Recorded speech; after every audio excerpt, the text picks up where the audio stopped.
Salut à tous, Kwame Sport. J'espère que vous allez bien, peu importe l'heure et l'endroit où vous regardez cette vidéo.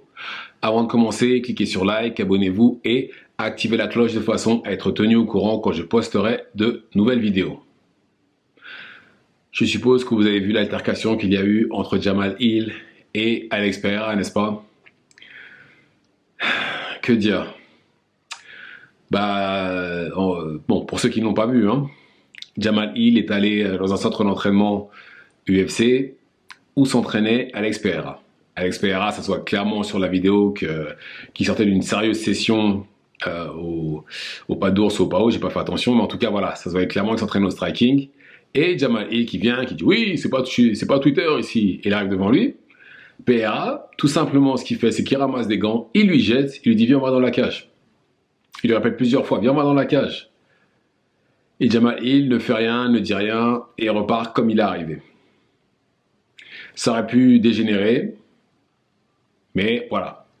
Ça en est resté là, et tant mieux d'ailleurs, parce qu'ils auraient pu ne même pas rentrer dans la cage et justement se battre directement.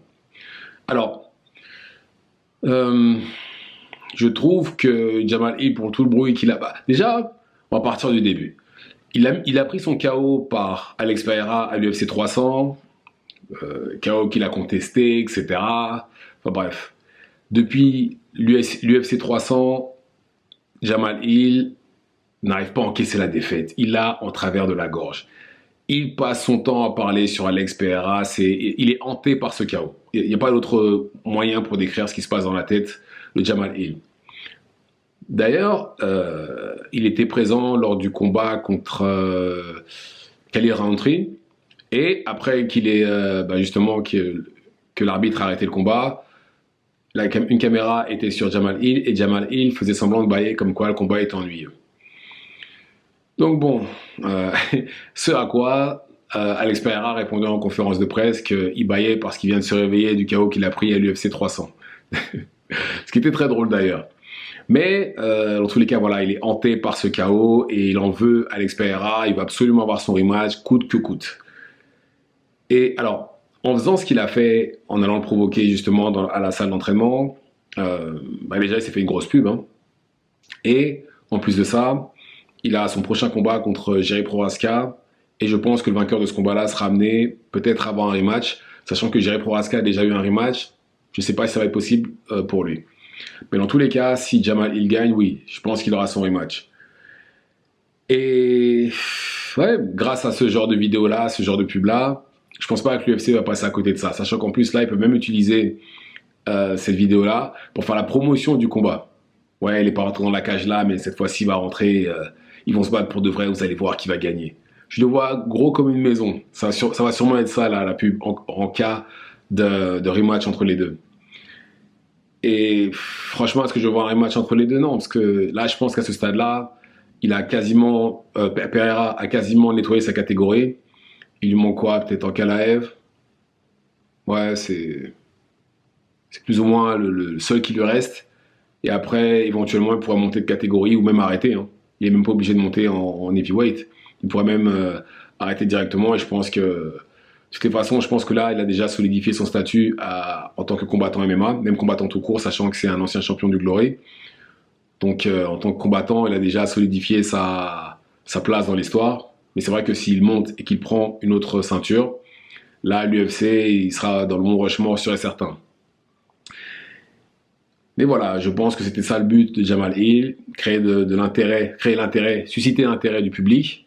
Là, ça y est, ça a marché, parce que là, tout le monde ne parle que de ça. Mais il a gagné. Il a gagné. Maintenant, après, voilà, son combat, c'est pas Pereira, c'est Prochazka. C'est lui qu'il aurait dû voir. Et pas Pereira. Mais bon. Mais en tout cas, une chose qui est...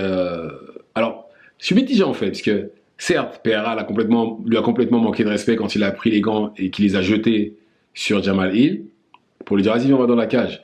Mais ça, c'est la beauté du sport. C'était certes une offre de sparring, mais déguisée en tête-à-tête. C'est un tête-à-tête déguisé en sparring. Parce que vous doutez très bien que là, une fois dans la cage, il n'y a pas d'arbitre, il n'y a pas les règles du MMA. Un des deux aurait fini à l'hôpital. Ah, sûr et certain. Un des deux aurait fini à l'hôpital. Je ne sais pas qui, mais un des deux aurait fini à l'hôpital, quoi qu'il en soit.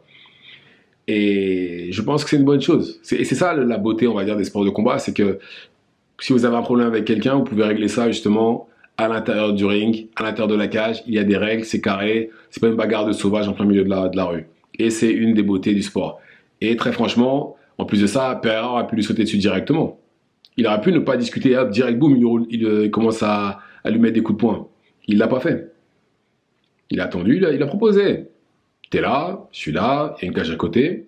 Juste toi et moi. On rentre. Et on voit qui est le plus fort pour la deuxième fois. Sachant que la première fois, j'étais mis KO. Donc voilà. Et en tout cas, Pereira, quel sang-froid. Parce qu'il y en a, j'ai du mal à les imaginer rester aussi calmes dans ce genre de situation-là. Certes, des gens se sont mis entre les deux, mais ça n'a pas vraiment servi à grand-chose. Pereira était là, non, mais pas de problème, juste on va dans la cage. On y va, on fait ce qu'on a à faire, après on sort. Donc voilà. Mais même Jamali, j'ai envie de dire, c'est courageux de sa part. Après, je ne sais pas à quoi il s'attendait justement en allant confronter Pereira de la sorte. Ça aurait pu lui coûter cher. Mais voilà, c'est courageux de sa part parce que c'est vrai que depuis le mois de mars, il n'y a pas une semaine où il ne parle pas de lui. Il y a toujours un truc sur lui. Là, il l'a vu en face. Bon, ça aurait pu mal tourner, mais voilà. Au moins, il y allait. Il a le courage de le faire. Je pense que c'est plutôt Enfin, je vois pas l'intérêt de faire ça, mais bon. Prochaine fois, ça pourrait lui coûter cher. J'espère qu'il ne recommencera pas. Mais bon, donc voilà. Dites-moi ce que vous en pensez dans les commentaires. Activez la cloche de façon à être tenu au courant quand je posterai de nouvelles vidéos. Et c'est tout pour moi. Ciao, ciao.